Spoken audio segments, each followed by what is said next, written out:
Good morning, everybody, and thanks for joining us today. It seems like nowadays you can't read the Wall Street Journal or the New York Times or listen to the nightly news without hearing something about AI and data centers and the profound impact that AI and data centers are having on the country's energy supply complex. So it's really an exciting time right now for our country, both from a geopolitical perspective and an economic perspective when we think about AI and the impacts and the opportunities that technology brings. But, like a lot of things, the devil is in the detail, and there's a lot of stuff to sort of unpack to understand exactly what's going on from an infrastructure perspective. So super excited to be here today. Super excited to have my fellow colleague, Teri Viswanath, with us here today.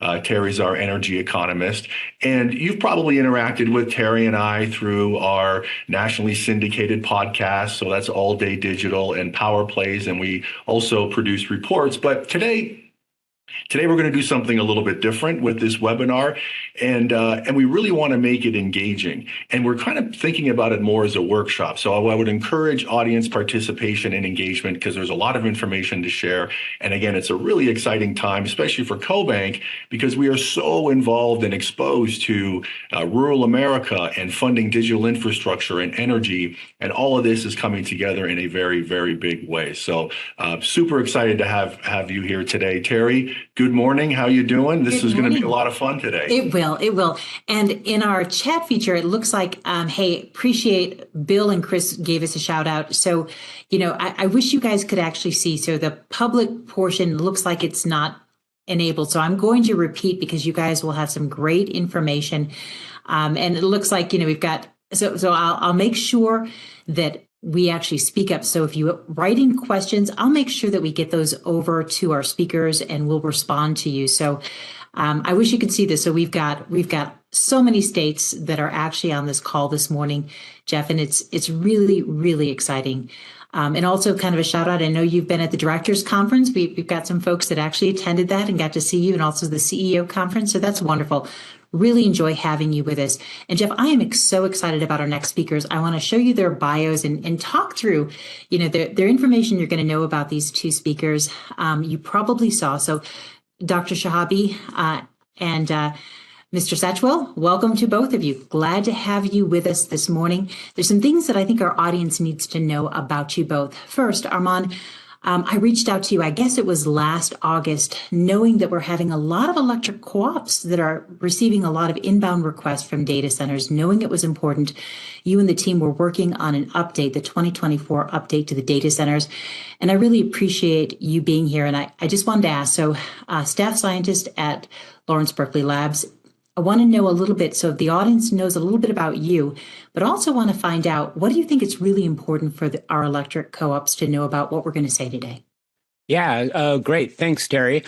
Glad to be here. So I'll give just a quick overview of sort of my research team at Lawrence Berkeley National Labs. We develop models and projections in energy analysis and environmental impacts, primarily for different sectors of industry, as well as the building sector as well, to some extent. And data centers is an area that really crosses over between industry and buildings, and it's something that we've really been looking at as a group for about 20 years, like from the first .com period when there was an initial surge in data center electricity use, and there was much concern about how much that was going to grow.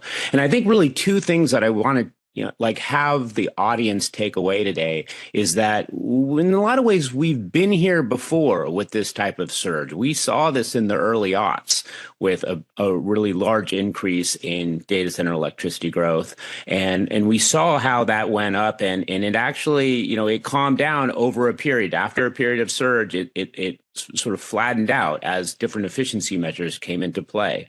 So one thing is really to highlight is that we've been here before. The other is this time is a little bit different in that this growth in electricity use is also happening while there is an increase in demand for electricity coming from other parts of the economy, thinking about vehicles, thinking about heating in buildings, thinking about electrification of industry and onshoring of manufacturing here in the U.S. So all of that has to be taken into consideration when we think about where things are going in the future.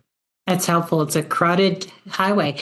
And Andy, I was so pleased to see your report came out with a team right after the 2024 update on data center electricity use. And that's super helpful. So, understanding that we're, really seeing large growth from a large consumer and what to do about it. I thought it was incredibly helpful. I know you're the deputy leader, working on energy markets and policy for the labs, but would love to also ask you the same. You've got this great background. We're going to have a good discussion on what to do with the information, but a little bit about you and also what's the takeaway from today's discussion. Thanks, Teri. Appreciate the opportunity to join you and everyone else today to talk about our work here.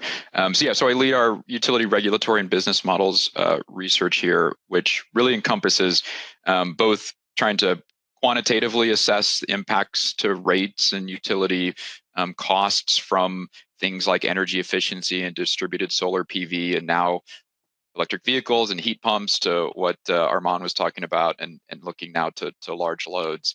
And then also some conceptual work, tracking what are states and utilities doing in terms of rate design, regulatory models that define the roles and responsibilities for the utility in this space. And really, when it comes down to this topic of large loads, we've been looking at it from a lens of how are utilities de-risking, both from an operational and a financial perspective, and integrating these loads using rate design. And so I think we'll get a chance to dive more into the details of the work that we've done. But I think some takeaways really are that first and foremost, very much like what Arman was saying. I mean, there are a lot of tools that exist today and a lot of approaches from a tariff perspective, from a rates perspective, that can be deployed to address these operational and financial risks. And so I don't think we're necessarily missing some solution here, but it's really about crafting very thoughtful, tariffs to address some of these concerns. I think the other piece of it too is that, as it is true for the U.S. Being a patchwork of energy policy and different utilities and regulatory approaches, the ways in which utilities are engaging with and mitigating these risks for data centers using rate designs and tariffs, it's just going to be a patchwork. And so it's worth looking at examples from other utilities and thinking about how it might apply in your particular context, and really learning from examples across the country. So I hope we get a chance to dive into some of those examples and share a little bit about what we're seeing. Fantastic. Okay, Jeff, where are we headed from here? And for those of you that are online, I'm going to actually put those reports in the chat so you can bring those up. Right. Well, here's sort of our discussion topic or our roadmap for how we're going to get to these key sort of salient points that we just talked about. We're going to first start off by kind of laying the groundwork of where we are as it relates to the data center market and its impact on the energy markets, sort of as a foundation. And then we're going to talk a little bit about some of these risks and strategies that cooperatives can use, because I know a lot of you folks out there are being asked to do things, take on risks, spend capital, make commitments that, are probably taking you out of your comfort zones. We're going to talk a little bit about through that those issues and those challenges and ways that you can mitigate some of those risks. And then lastly, we're going to have just a kind of an all-encompassing conversation around just how do we navigate all of this going forward. So that's kind of our roadmap. But before I turn it over to Dr. Shehabi, I wanted to do a quick audience poll just to kind of take the temperature here, and curious for this first poll, are you currently serving or have you been approached about serving a data center? So very simply, yes, no, or it's just not applicable to you. So if you can participate in that poll, we would appreciate it.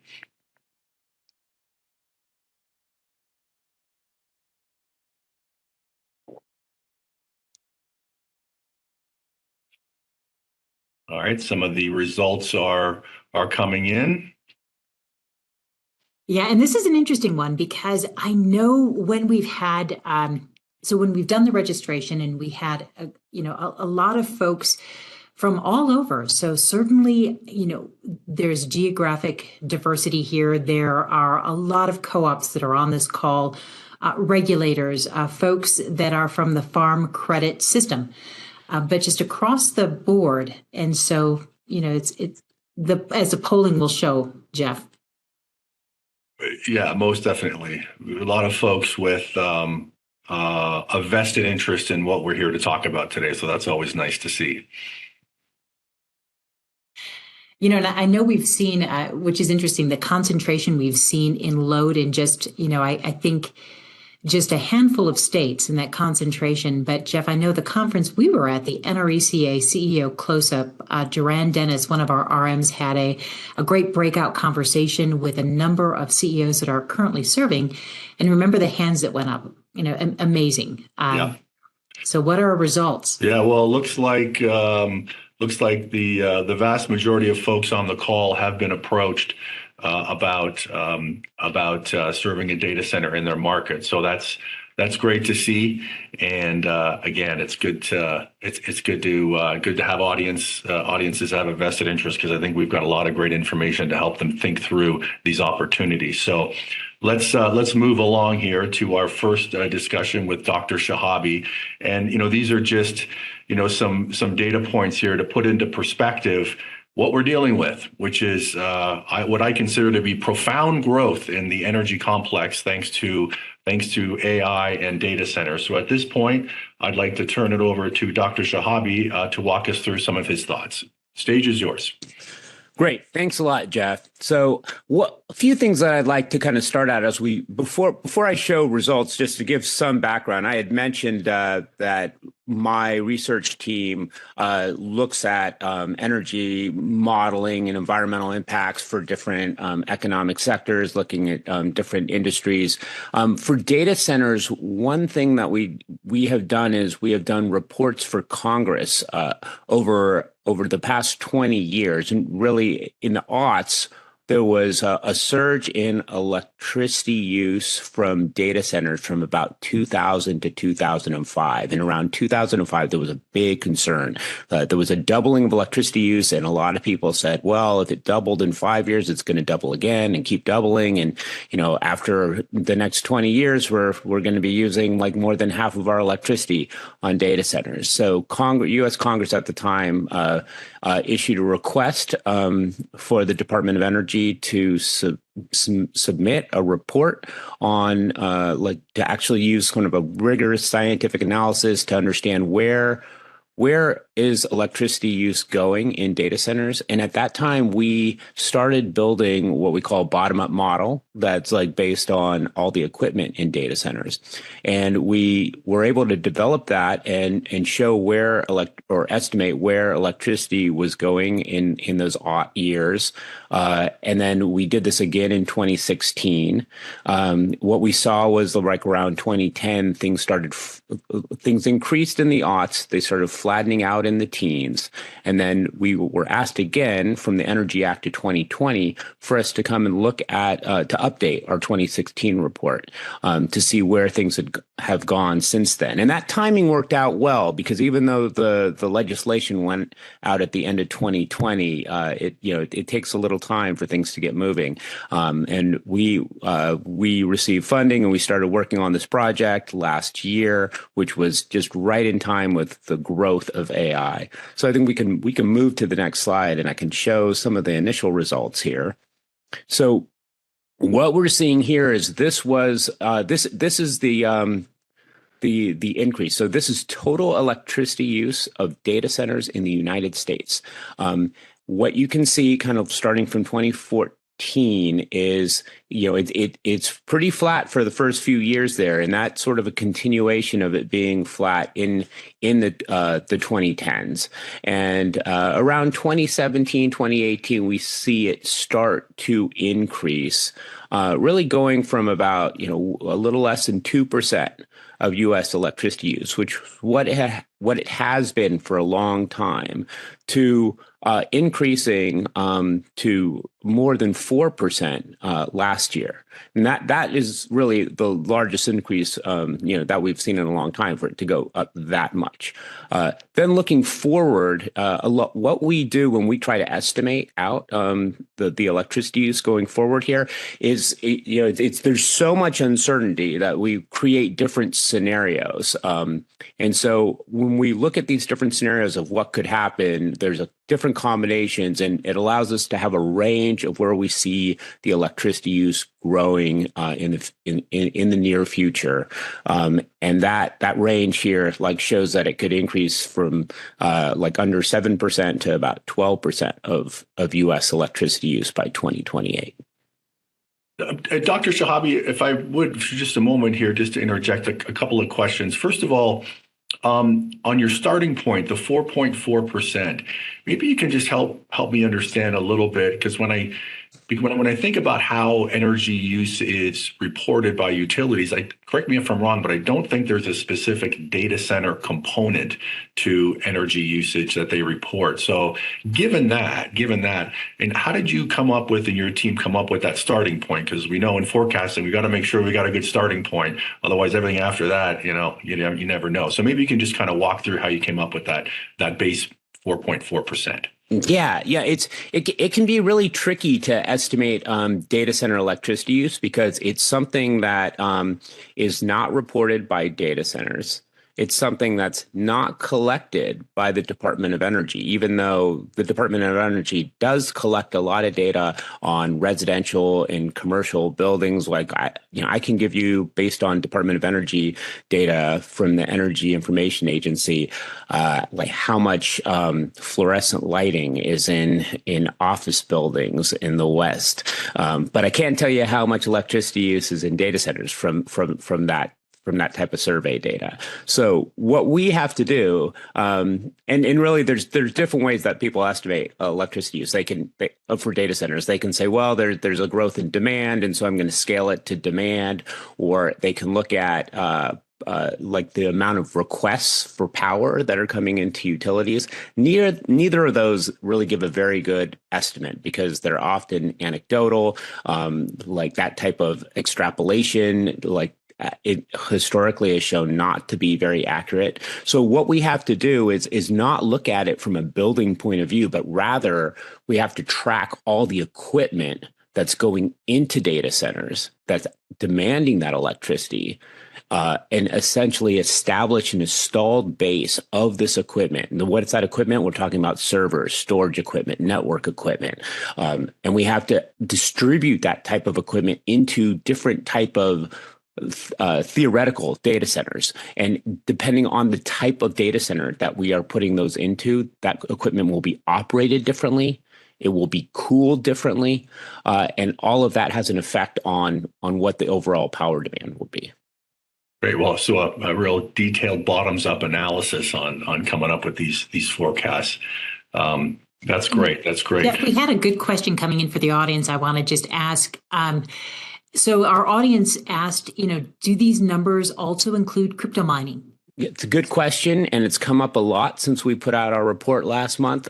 We do include crypto mining in the report, but we include it as an aside separately. So these numbers do not include the crypto mining. The crypto mining is a separate area. We and we estimate that out. There's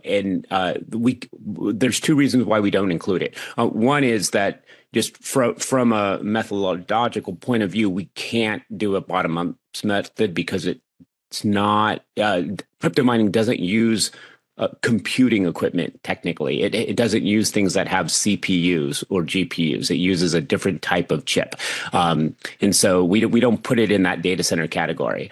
The other reason is that they're operated very differently than data centers, and we don't see the growth connected in any way. Its growth is completely driven by the value of the cryptocurrency, and it's almost 100% Bitcoin because of the electricity demand of that type of cryptocurrency. So there is an estimate that we have in there, and we do put some projections out there. Roughly in the U.S., it's around 70 terawatt hours that you can kind of put, and we see that could grow in the near future, but it's very dependent on the value of cryptocurrency and where that goes. Great. Well, I mean, you've got a range here, a pretty wide range, Dr. Shehabi, but my goodness, even the low end of that range is pretty eye-opening and profound. So, yeah, I'm glad to have you here. So, shall we move on to the next slide then? Sure. Yeah. So let's talk. Yeah. Let's move to the next slide and we can talk about like that range that you're talking about. Why is it so large? Well, like I had mentioned before, there's a set of different scenarios that we run through to kind of build up that range. But there's really three key drivers that, when we kind of turn the knobs on our model, like on these three drivers, that's where we see the biggest like impact. And the first one is really, kind of highlighted by looking at this figure here, which this figure is just looking at the server electricity in data centers nationally. And what we're seeing is a breakdown of what type of server, a breakdown of the type of server to the amount of total electricity that it's requiring. And really it's a fascinating graph to see that in the teens. So what we saw traditionally, data centers were all being operated primarily with dual processor servers. That's your typical server that has two CPU chips in it, like computer processing unit chips. But around 2017, we see, it starts becoming large enough in our model that we're getting what's called accelerated servers. Those accelerated servers, what that means is they're accelerated with an additional type of chip. And those chips are GPUs, graphical processing units. Those are the ones that you're hearing about a lot in the news. Those are the ones that NVIDIA makes. And when those go into the servers, those really increase the amount of power that are needed. And it's those type of servers, those ones with the GPUs that are being used for machine learning, for AI. It's really what we're hearing in the news. And it's really interesting to see that from like 2017, where they were practically not even, you can't even see anything on the figure, to last year, to 2023, where it's about, almost half of the electricity use. And then going forward, it's really where all the growth is coming from. The growth is really coming from the increase in these chips into data centers and the power that they demand. So how many of these GPU servers are going to be operating is really a major driver to the electricity use in data centers totally. So just a clarification and then a question, Dr. Shehabi. So just the GPU count, 2, 4, and 8, can you just explain what those different categories represent? Yeah, that's a good question. So it really has to do with the size of the server. If you imagine like you can have a server and it can have one or two CPUs. Those are the chips that we all have in our laptop right now. And then depending on the size of the server overall, it can be accelerated with 2 additional GPUs or 4 or 8. And the 8 is really the one that has been growing the most recently. I mean, this is all evolving so quickly. So when I say most recently, I'm talking about the last 2 years or so. Yeah. Those are the ones, these 8 GPU servers are the ones that are, what the data centers see as scalable. So they take these 8 GPU servers, and then they start kind of connecting them, linking them all together to these big, large sort of networks of AI, computing servers that do a lot of the AI training that we hear about. And so it's really the growth of these 8 GPU servers and the power that those just use so much more power than the other ones. That's really coming from that's where the demand's coming from.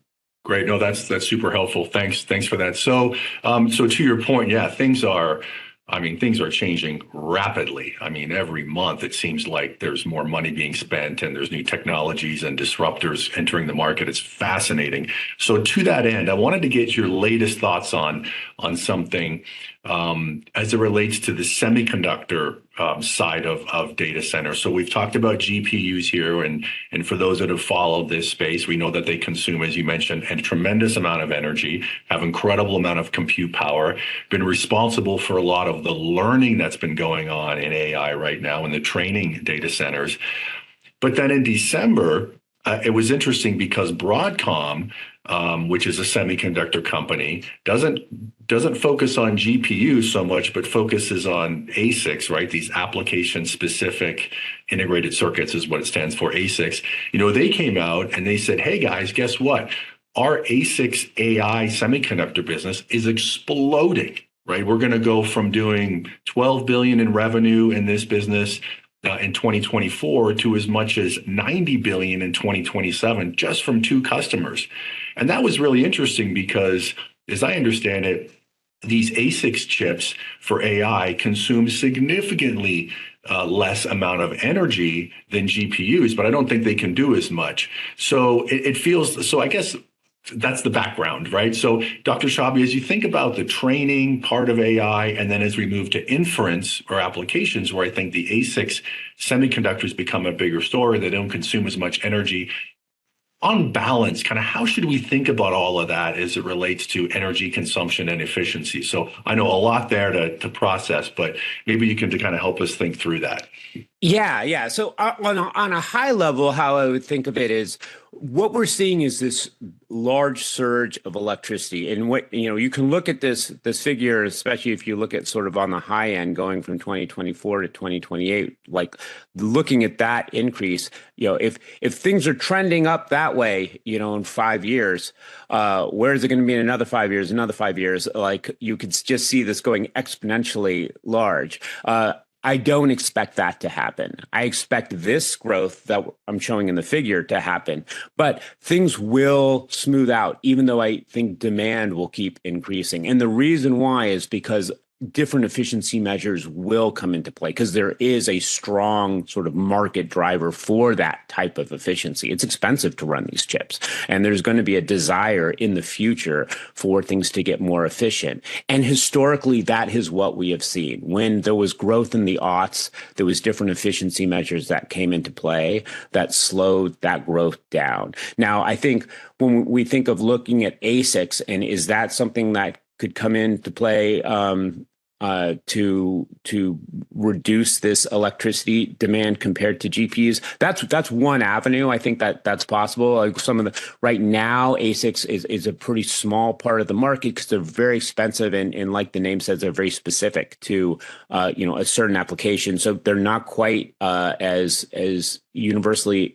applicable as GPUs are, but in some ways it's similar to what we saw in the sort of the evolution of Bitcoin. It almost can give an example of where things could potentially go. Like Bitcoin was something that initially was college kids were running it in their dorms on their desktop computers on their CPUs, and then as the demand kind of increased and the computational requirements increased, it moved to GPUs, and then because the faster you can run things, the better chance you get to make money in Bitcoin, there became faster GPUs, and then it moved to ASICs, and then it's been going to more and more quicker ASICs within that time. So that's possible that could happen more broadly in the AI space. The GPUs are also increasing, and then there's also a lot of potential for those GPUs to be used in different ways that can be more efficient as well. Great. I feel like we can't go through this program without bringing up DeepSeek. So what do you think? Open-ended question. And what are your thoughts? Yeah, I mean, so kind of go building on what I was just saying there, like I do expect like there to be like a more efficient ways for these GPUs to be used, and DeepSeek looks to be like one that did that. They like the DeepSeek had like a limited amount of computing power, and so under those constraints, they found a way to be innovative. That's what it looks like right now. It does look like it's specific to training, and it doesn't have that efficiency and inference from what we understand so far, but it's still really early stages.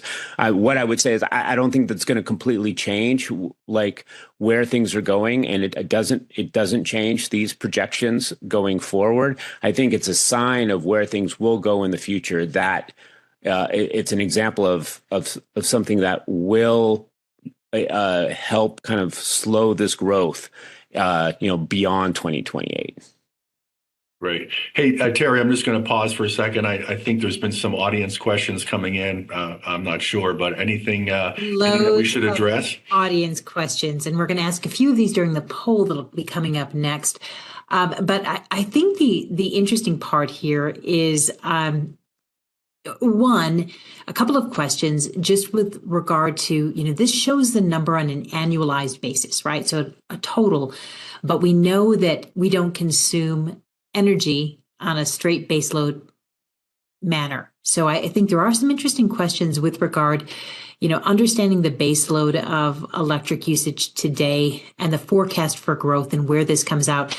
Arman, I'm not sure if you've done some work in this area, but understanding that, we kind of build to peak, right? We make sure we have supply based on peak. And this is a different animal altogether. Yeah. So, one thing with data centers, it's a fairly steady load overall, especially compared to a lot of other type of loads that you might have. There can be some sort of, increase and decrease. It depends on, over a day or potentially a season. But relative to other loads, it's fairly stable. I think where when we start thinking about what the fluctuation might be, or if we start thinking about the difference between energy and power, requests, is that data centers will ask for more power than they're going to use. So, we can't take the terawatt hours here. If we just translate it into a power, that's not going to match up the power requests that are going out there throughout the country. That's probably half of it, because there is going to be sort of each of these data centers want to. First off, they're going to ask for more power, and it's going to take a while for them to hit capacity. And then like during that time, they're going to want to have a certain level of buffer while they're operating. Yeah, and a lot of questions, Jeff, that came in, I think especially about the efficiency gains and the changes. I think there's also just an order of magnitude when we have something like a DeepSeek moment, right, that may change the trajectory. We have a workflow here as well. The ability, so we like the idea that we're seeing the ability to adopt technology very quickly and make these change on a pivot. But that's, really not what automatically happens. So I guess just some general guidance when we see these big events, a DeepSeek or kind of a change, understanding how quickly the developer side of the house can actually pivot with these events, I think is important to understand with regard to, a 30-year investment we're making in infrastructure. Yeah, and I would say we can't even look at, so first off, like how the amount of time it would take to implement, let's say an efficiency measure like what we're seeing with DeepSeek. Let's say like everything we're hearing about it totally like works out. It's the best case scenario. Even the time, even if it is implemented, something like this, when we're talking about a computational efficiency, the amount of time it might take for training, it's not clear how much of that is just going to go back into more computations. So in many ways, there can be a lot of rebound that this could just, if to think about it, if a data center is going to get built out and the amount of capital that's going into it, they're able to, let's say, come up with a new code that allows them to, run at like 1/3 the power or do it in, let's say, 1/3 the amount of time, the training. They're not going to just turn the equipment off for the other 2/3. They're going to do, 3 times as much training. So it wouldn't affect the overall power demand. All right. Well, let's great conversation, great insight. Let's move on to our next audience poll. So again, looking for maximum participation here. But the second audience poll is, what is the typical size / power in terms of megawatts of a new data center request? What are you guys seeing? So if you can please respond to that would be appreciated for everybody. Yeah, the crazy thing is if we come back in a month or so, we'll probably have a whole different conversation with a whole new slide deck with everything that's going on with as fast as things are changing. It's pretty incredible. Yeah. And, I had a good question that did come up that I want to sort of ask, which is, data centers and have we seen attrition here? It feels like we're in such a heavy growth, and I know the work you've done, Jeff, is that we're looking at the leased space. It's a very tight market. So attrition is just not something we talk about, but it's, what our audience is talking about. How do we think about data center attrition? I think maybe that's a term we think about in the crypto mining space, but should we think about attrition at this point? Or are we just so growth that it's lifting all boats?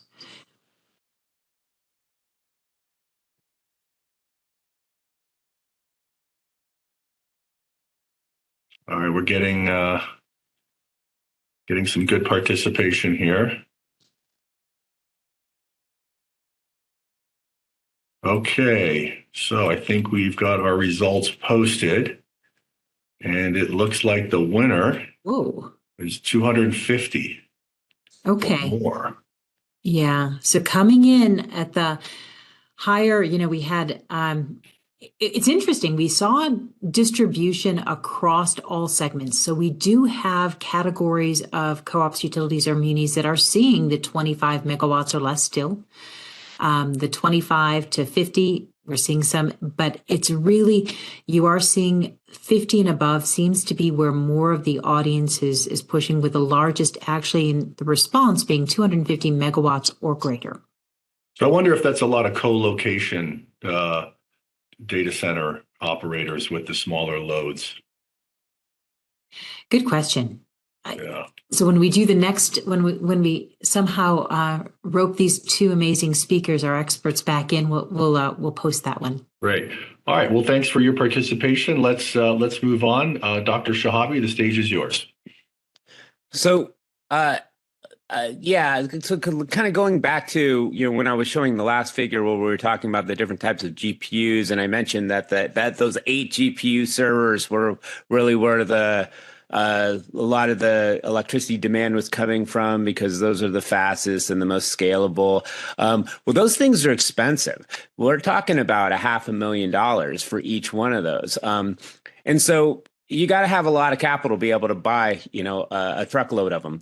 And so what we're seeing is where are those type of servers going into? Where is this AI training happening? It's happening with the big players. And what we're looking at here in this figure is, this is a breakdown of the type of data centers, the different categories. Hyperscale being really large data centers that are owned and operated by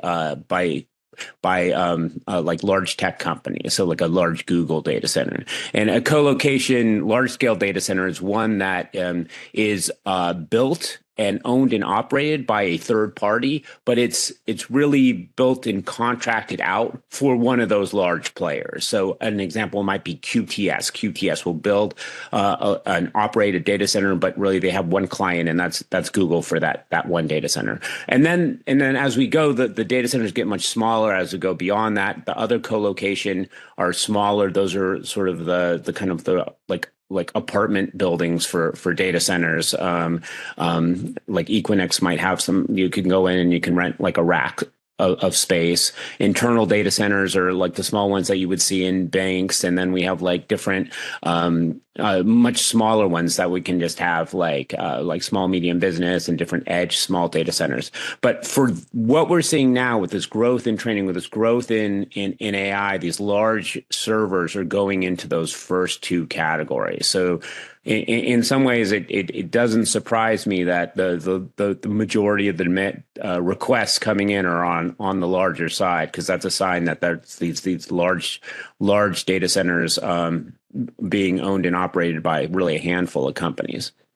Yeah, and I would just add too, from a co-op perspective, I think the relative risk between hyperscale, co-location, large scale, and some of the smaller co-location is very favorable. So, I think a lot of these hyperscalers are willing to take on more risk, so that the cooperatives can feel comfortable doing business with these hyperscale operators. And then their loads, I think, are much more predictable as well, where some of the smaller colos, I think their loads can be a little bit volatile, which has created some heartburn in the past with some of our customers, I know. So that's great to see. Let's move on then, Dr. Shehabi, to the next slide. Yeah, sure. So, the next few slides or the next, couple slides here that I want to talk about, this really highlights where, where sort of the range that I was coming up with, that near 7% to, almost 12% of all electricity use. And it's really these three things here. The first being how many GPUs are going to be out there in the data centers. So that's a limiting factor, because there's a lot of desire for these right now. And they're being built as fast as they can be built and being bought up as fast as they can be bought up. And there's a bit of an arms race between the big, data center companies right now. And so one of the questions of how quickly this growth is going to happen is how quickly these GPUs can be made. And so part of the range that we have that really has to do, so the range has to do with how many of these GPUs will be out there. And so that you can see that in this figure here, like it has to do with like the count is different between the in 2028 between the number of 8 GPUs in both conditions. Yeah, remarkable growth. The second sort of big sort of scenario variable here has to do with how much power are these big servers going to use, and that part of that has to do with like how these chips could be developed, but that for the most part we understand. Like in the next few years, don't expect any like major breakthroughs in the chips themselves. Like DeepSeek wasn't a breakthrough in the chip; they were using NVIDIA, typical NVIDIA chips. So it was how they operated those GPUs. So there is uncertainty there in terms of how they could be used, and also how not only like how efficiently they could be used, but also the demand that they're going to have. If they're going to be run, they're going to be run a lot. Folks at like Microsoft, for example, said, if they're not running these like, 80% or more, then somebody's getting fired, because like this stuff's really expensive. But there's going to be some range. Is it 70%, 80%, 90%? That makes a big difference. And so all of that like kind of comes into play. And also how the code is written, even if they're using it all the time, it might not be maxing out that demand, or that like the max demand that those servers could require at any time. Excellent. And then the third thing that really, we know the least about is where the data centers are. Because we're using a bottom-up type of modeling system, we are not reliant on the location of the data center or looking at the building itself. Like our buildings are sort of modeled. If we're putting equipment and distributing it, we have some idea. We know where about 3,500 data centers are in the U.S. and that's a lot of data centers. But we don't know exactly how much power each one uses because they don't tell us. We have some sense, by their size, but we don't know what's in them, and we don't know how hard they're running things. So there's a lot of uncertainty in where these data centers are, where the power for these data centers are.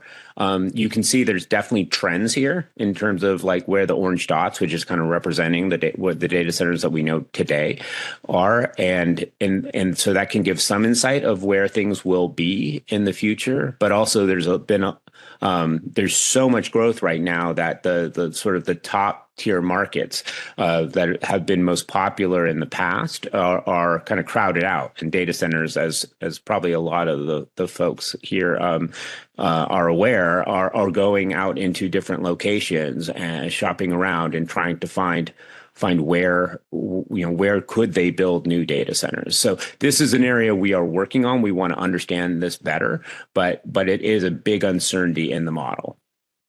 Yeah, for sure. And I've done some just, straw polls at various conferences with electric cooperatives and asking, hey, how many of you have gotten a phone call from a developer or a hyperscaler about putting a data center in your market? And I would say easily 90% of everybody raises their hand. So yeah, a lot of folks in rural America are getting calls for opportunities here. So, I'll kind of conclude with some other key points that I want to highlight. I mean, first off, as which should have been conveyed from everything I've been saying so far, is that there's a lot of uncertainty here kind of going forward. And that's why we have that wide range. Like we can look out, a few years, and a lot of people ask, well, why do we stop at 2028? Well, why didn't you just go to a nice round number like 2030? And as we stop at 2028, because that's how far we can look at the shipment estimates, the actual, projection of how many chips will be made. And we really can't even extrapolate 2 years beyond that, without knowing that. There's so much uncertainty there. So we can look a few years out, but beyond that, there's going to be large changes. And as I said before, looking historically, large growths have typically sort of then kind of the next step has been sort of a slowing down, a flattening out as this initial arms race kind of is going to happen, when things start kind of the dust starts settling, there's going to be a desire to make things more efficient because that will make it more profitable. The second thing is and this came up before, was this translation between energy and power, and I do want to kind of highlight that there's really three different units that you should be aware of, when you're seeing in studies and the media. So what I've presented today is I'm always thinking about it from an energy point of view. So I'm showing it in terawatt hours, thinking of kilowatt hours like that. Data centers often, when you hear an announcement for a data center, there's going to be a 100 megawatt data center built in Georgia or something like that. That number almost always is representing. It's being used as the size of the data center, and it's from a real estate point of view.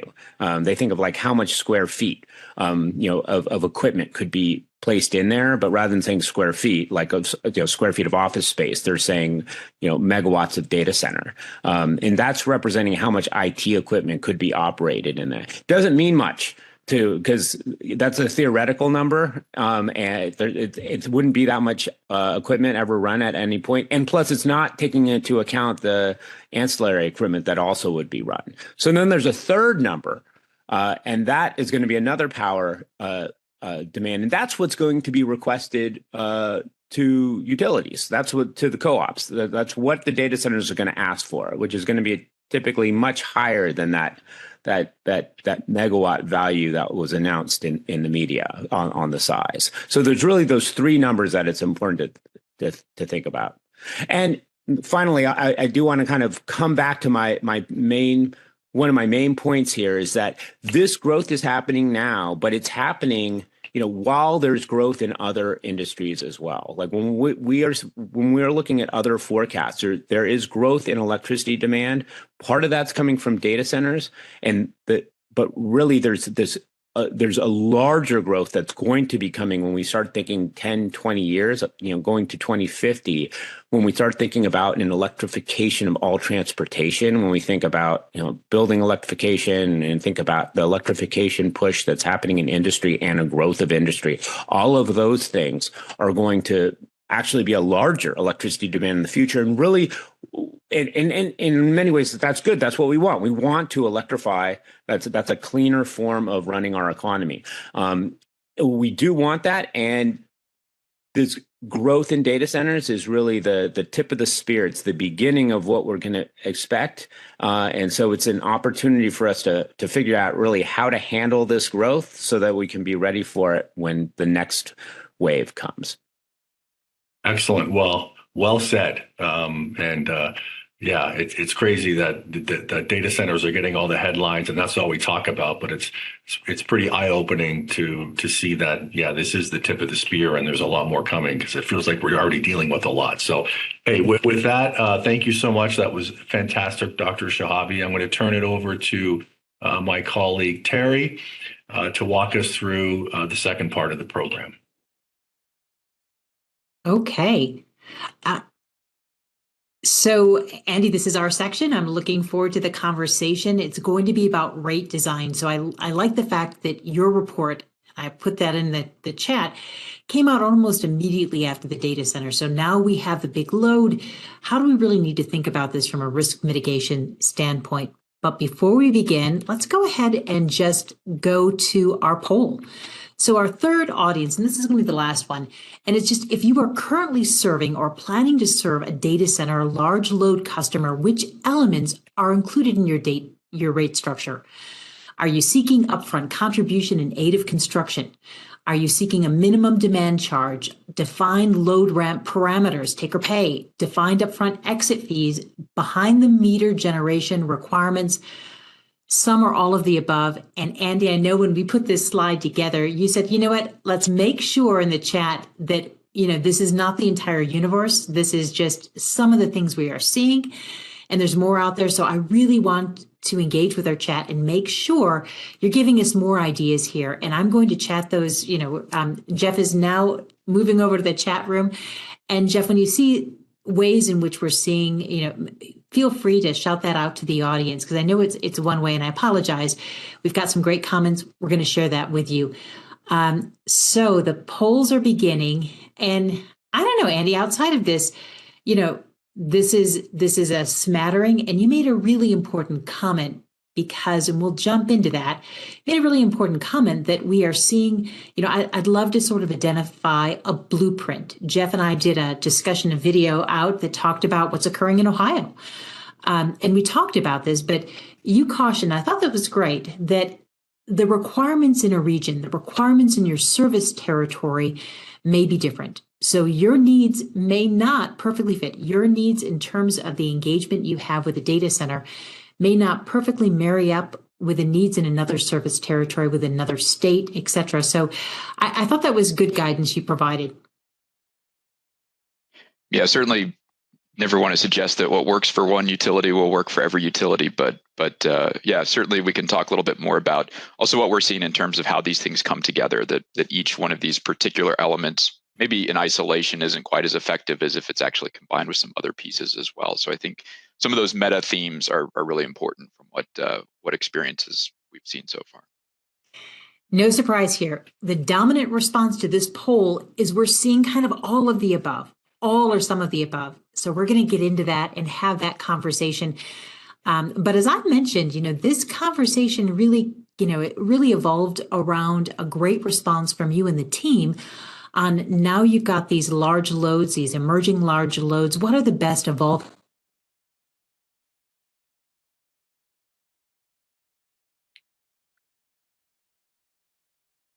Sorry, Teri, I think I lost connection with you.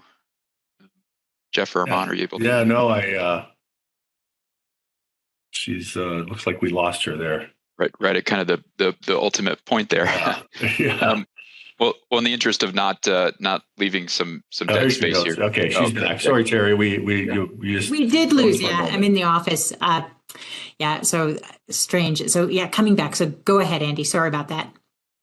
No worries. I was just going to kind of just launch into the motivation for this work. Yeah, I think as you noted, Terry, it's a fast moving space. It's a space of a lot of interest, and so what we wanted to do was provide a very factual assessment of what are the ways in which utilities, these large load customers, and regulators, what are the ways in which they're including different rate structures, service agreements, and special contracts into tariffs to achieve their objectives. And those can be a range of things, reliable and affordable power, mitigating these financial risks to ratepayers, and in some cases for certain customers and states, supporting clean energy infrastructure deployment.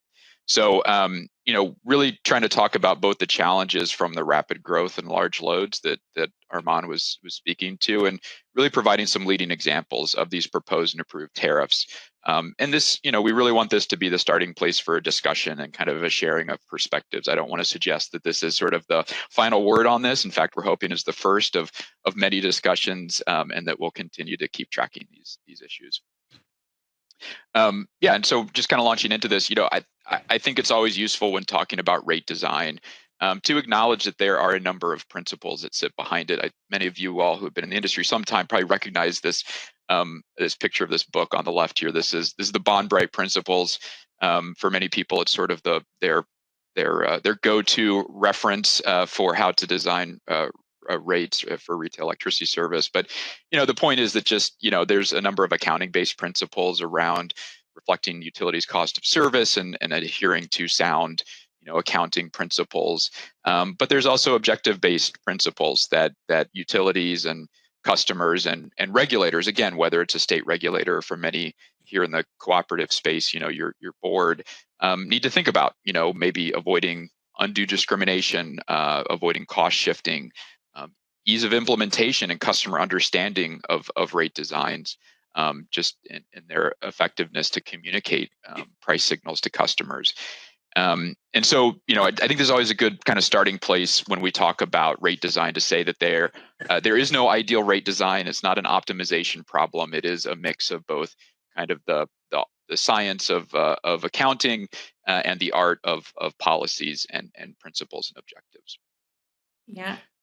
Something I mentioned, to you, Andy, is that I also think in this environment, right, you talk about this balancing of needs, and we're going through a moment where we are having a record number of rate proceedings. The amount that utilities are coming into for the regulator are at a high level. We are just seeing, just from a numbers perspective, in 2023, utilities came in from $18.1 billion. That's up from $16.8 billion in 2022. And we probably had, $24 billion that was the ask in 2024. And only about 58% of these requests are actually getting green lighted, right? And so also, I think part of that discussion in terms of balancing is figuring out what can be achievable or doable. I think that's also weighing in on the discussion. Yeah, I think that's right. I mean, obviously, the topic today is a very important one and one that is front of mind for people. But it's important to recognize that this growth in data centers and large loads is happening in a context for utilities in which they're facing other pressures, especially around a lot of inflation-driven cost increases, equipment and supply, and in some cases labor shortages, and just the need to continue to provide reliable and affordable electricity service. I think the increase in just broader rate case filings we've seen is in response to a lot of those pressures, especially those cost-based ones. And so this is a balancing act for regulators and for utilities to manage and mitigate the risks of these large load customers in the context of these other topics. So yeah, I think just is a good starting place. Let's talk specifically about some of these objectives that utilities or their relevant regulatory authority might have around data centers themselves. And what I'm going to do is try and kind of parse out the tariff elements sort of that follow along these lines. But as a starting place, I think we've identified, really kind of four key objectives that are out there. One is just resource adequacy. So, obviously, load serving entities have to demonstrate that they've procured sufficient supply to meet demand and provide resource adequacy or, through capacity market constructs. I mean, this is a very key kind of center role for the utility. And really thinking about large loads, right? They present these challenges in terms of both large supply requirements, but also, as was alluded to in a lot of the comments and questions, a lot of uncertainty about sort of when those are going to show up and how long they'll stick around. Affordability obviously is a key objective for so many stakeholders in this industry. Really following cost causation principles, using appropriate cost sharing mechanisms between utilities and large load customers is really critical. And ensuring that the costs that are borne to serve particular customers like these large loads aren't necessarily become a burden for other customers as well. So that's another important objective. Separate from that, and I think this has been the case, I used to, prior to working at the lab, I was a consumer advocate in Indiana, and we had a large manufacturing base, and it was important to attract large load customers. A lot of utilities and state sort of economic policy was driven by that.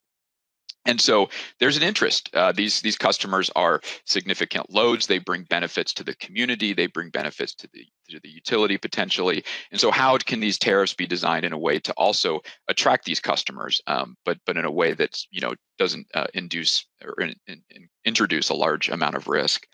And then again, as I said earlier, large load customers themselves may have decarbonization or emission reduction goals.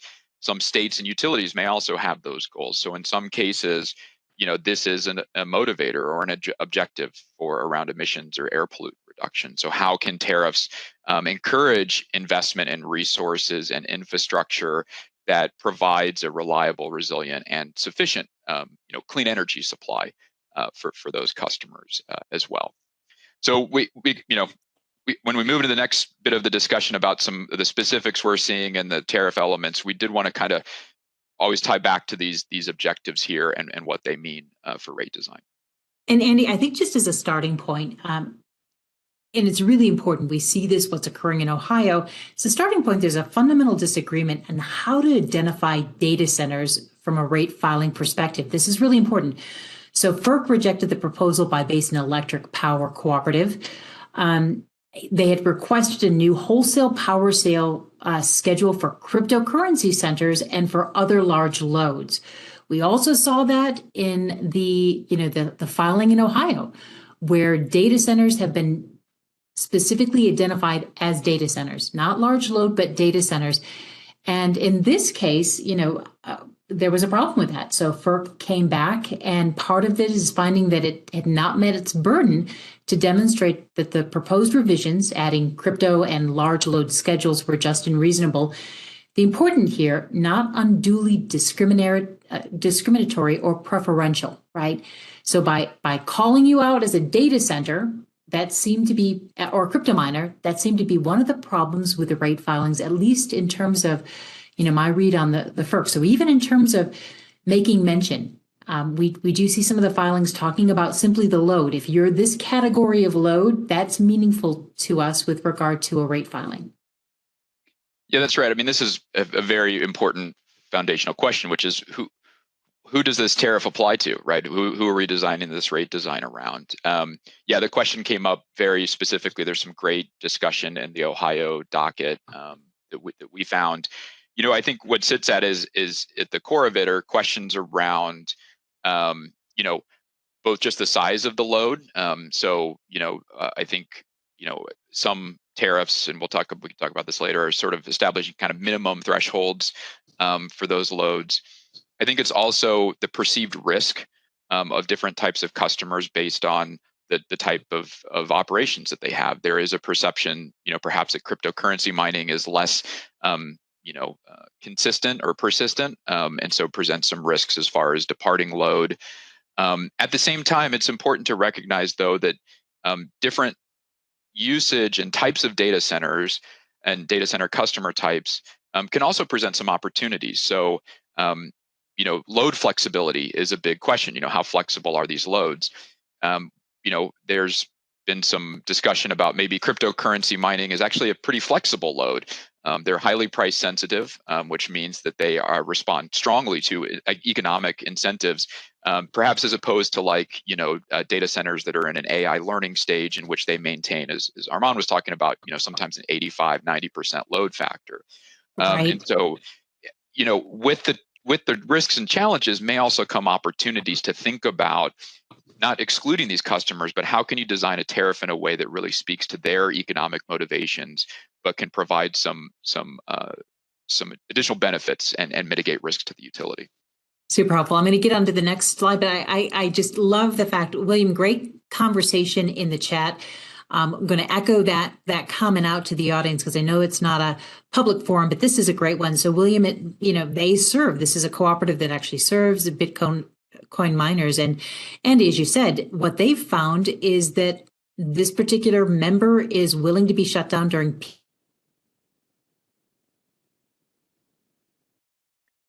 I think we lost Teri again.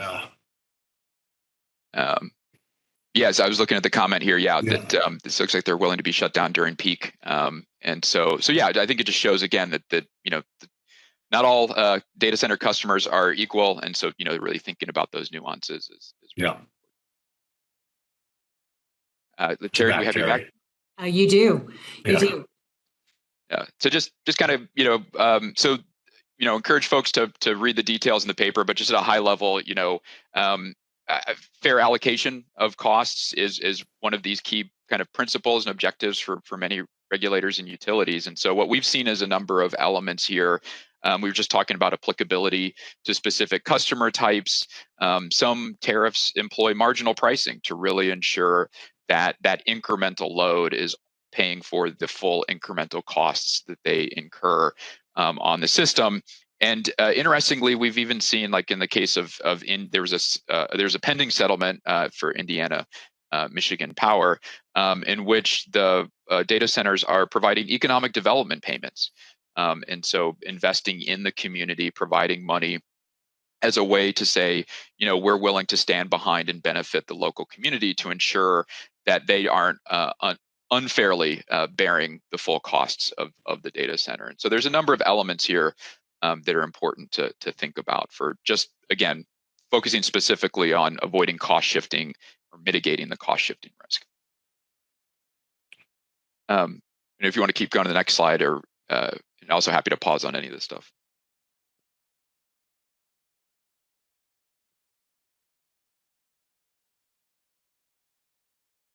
Teri, I don't have your audio. You're on mute. Yeah. When I went out, sorry about that.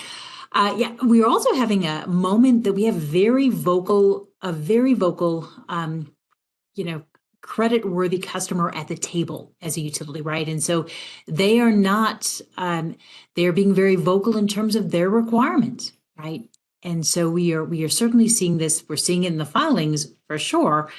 But there are some interesting back and forth. So I think what's fascinating and really helpful here, something we're seeing it, the chat has been really great to sort of see not only the flexibility, but providing their own generation. There is much more of a dynamic flow here than we've seen before, I think, in this rate proceeding. So to be able to sort of craft this in a way that's mutually beneficial, it seems like we're at a moment where, we're seeing more nuance, a very vocal, very active consumer that's very active. In Ohio, I think part of the utility filing was, wait a minute, the utility filing is something that the utility actually owns, right? And you're actually seeing data centers and a consortium of data centers coming into Ohio.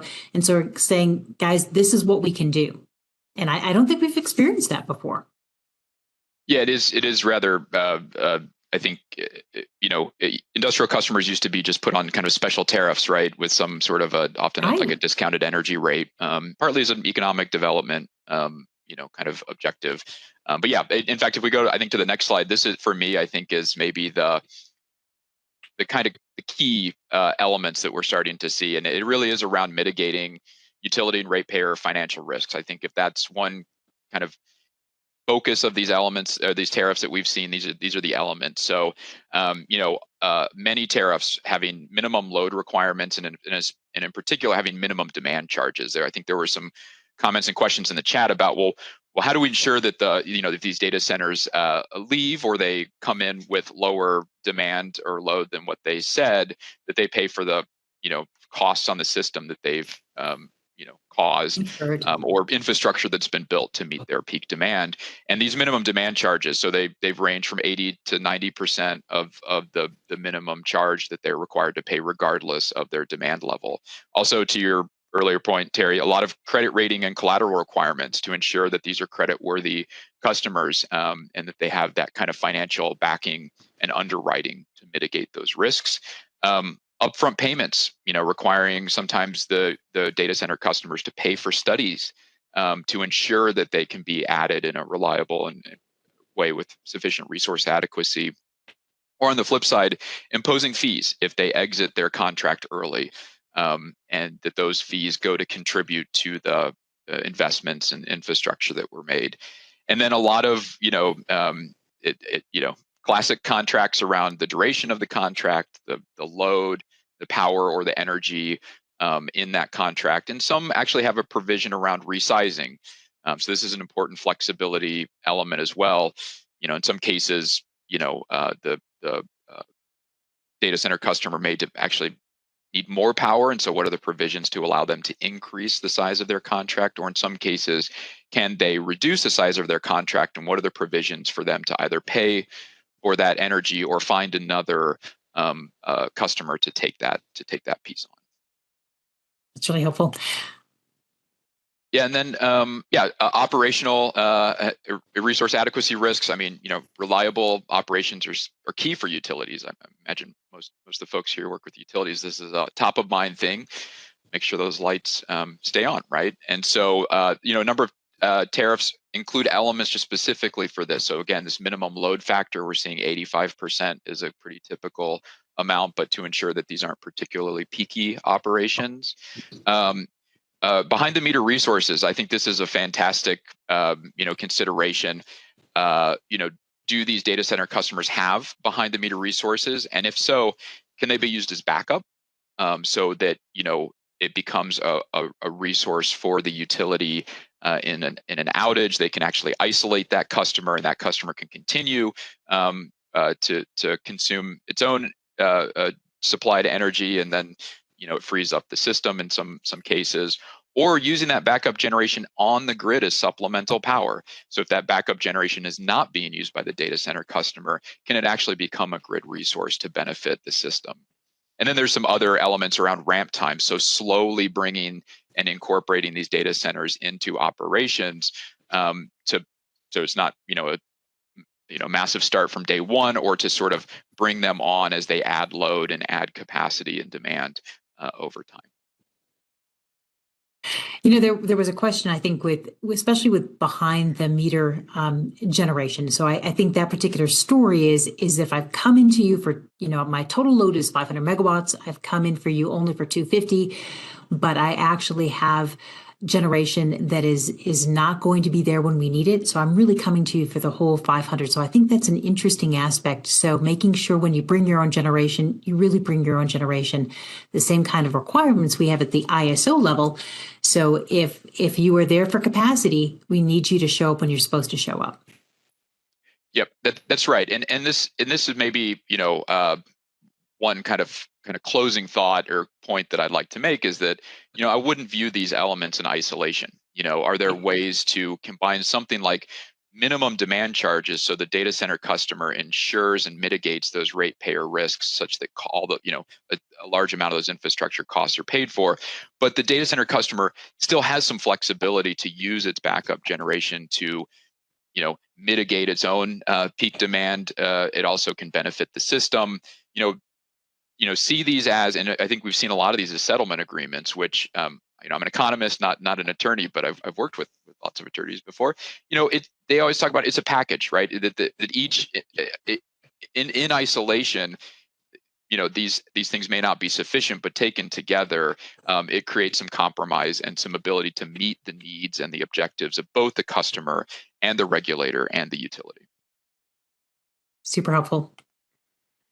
And then just the last thing here, again, large load customers we've been talking about are really diverse. Many of them have their own corporate goals around clean energy requirements. And so some want to ensure in the tariff that they have that ability to meet those corporate sustainability goals.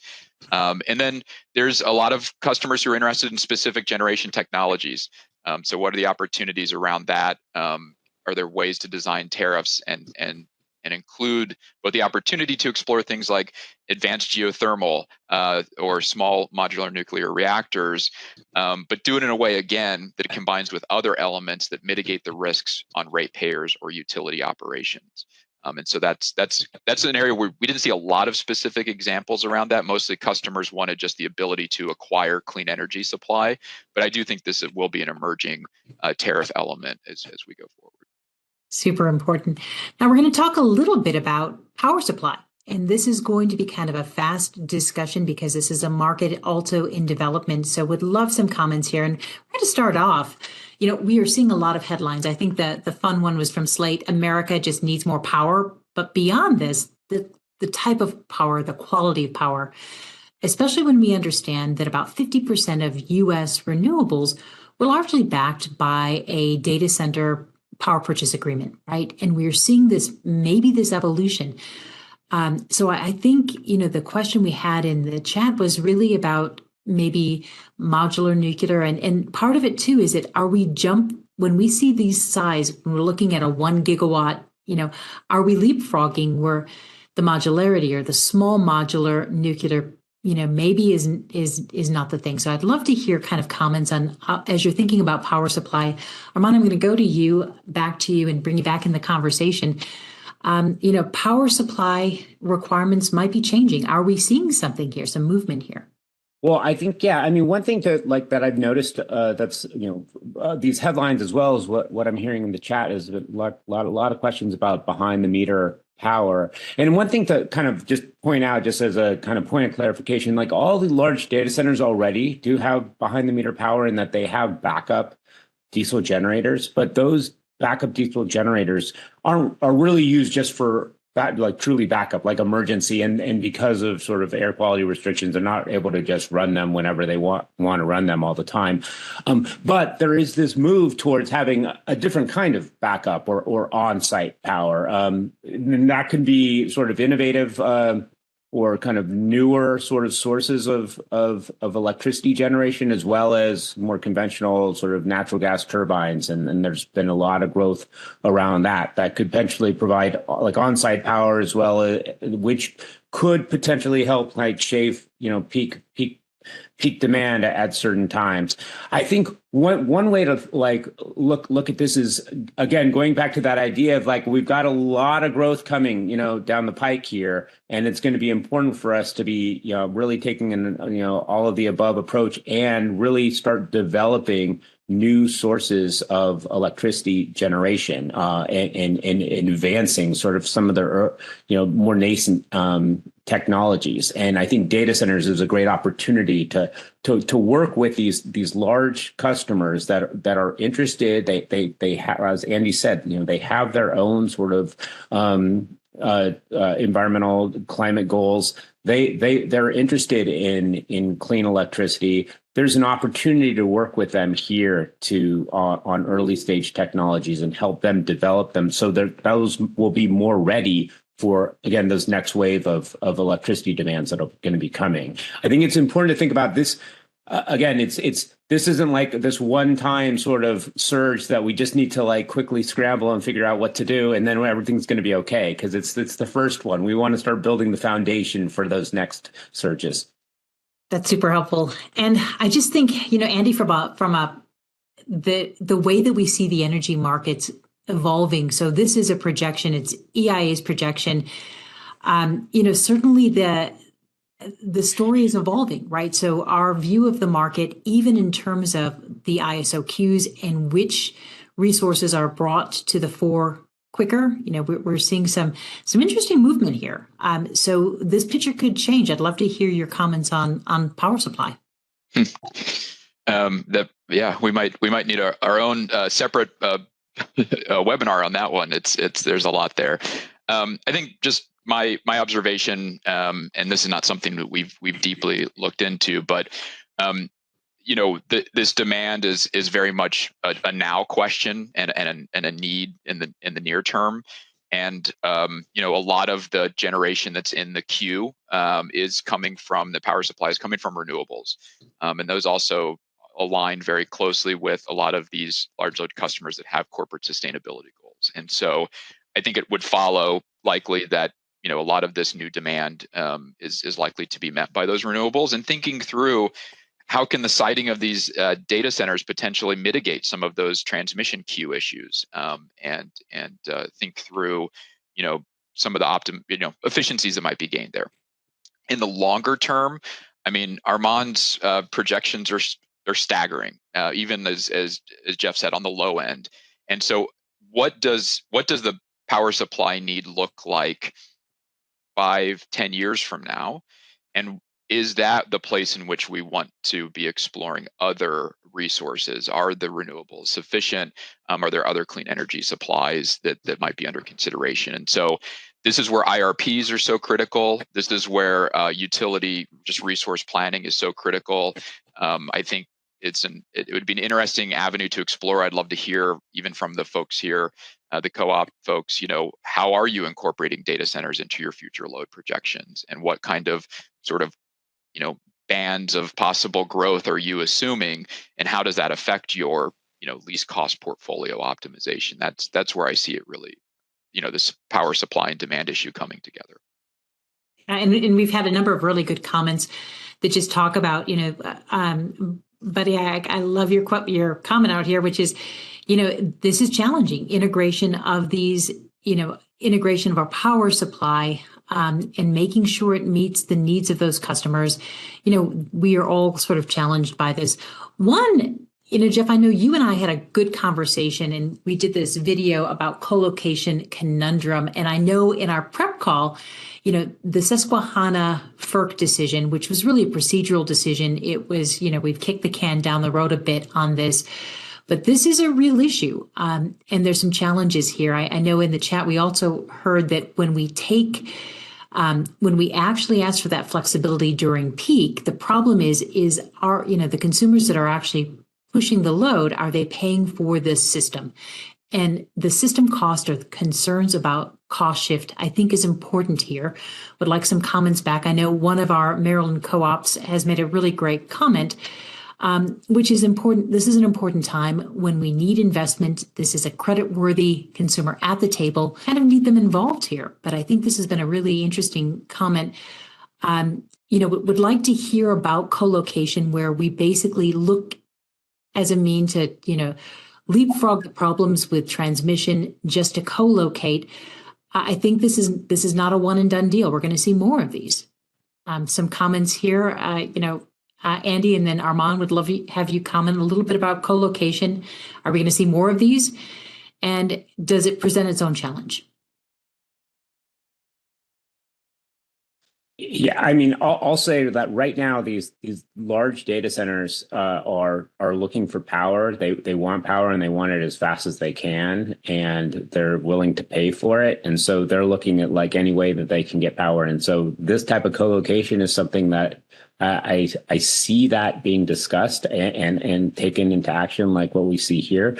And so I imagine that it's on the table for data centers. And I think it's something that it's important for utilities and sort of all of us, at large, to decide what really is the best. Is that the best way, from thinking about like all the ratepayers, for our grid to be and electricity generation to be built out. That might be the best way, but that's something that it's important for us to start thinking about because it's something that's being considered.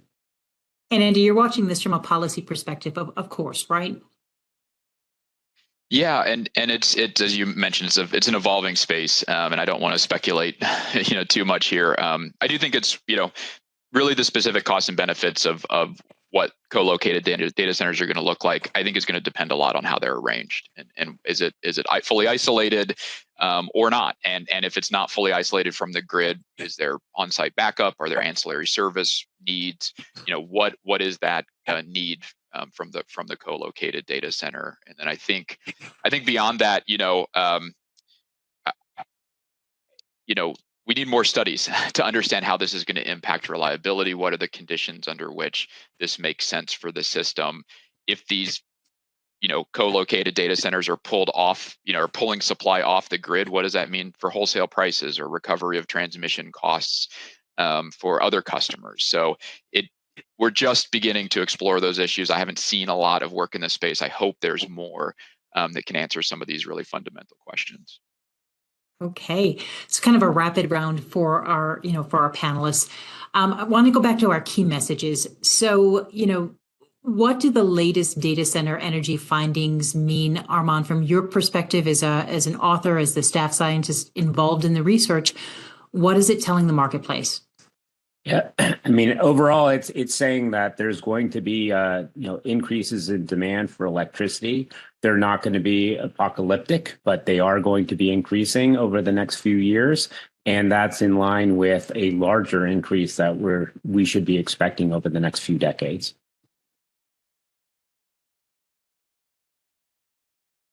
Great. So Andy, the second kind of key message here regarding rate design strategies, that we're using to mitigate financial and operational risk. What are your thoughts there?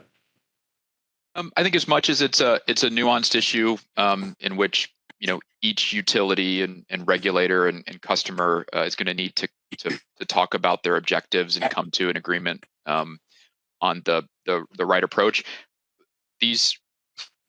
We have some experience to lean on. I think the flexibility and many of the elements that we talked about in our paper exist for many utilities. So there's a good starting place. I don't think we need to totally kind of reinvent rate design here. I think it's about applying the sound principles and really just thinking through mitigating these operational and financial risks.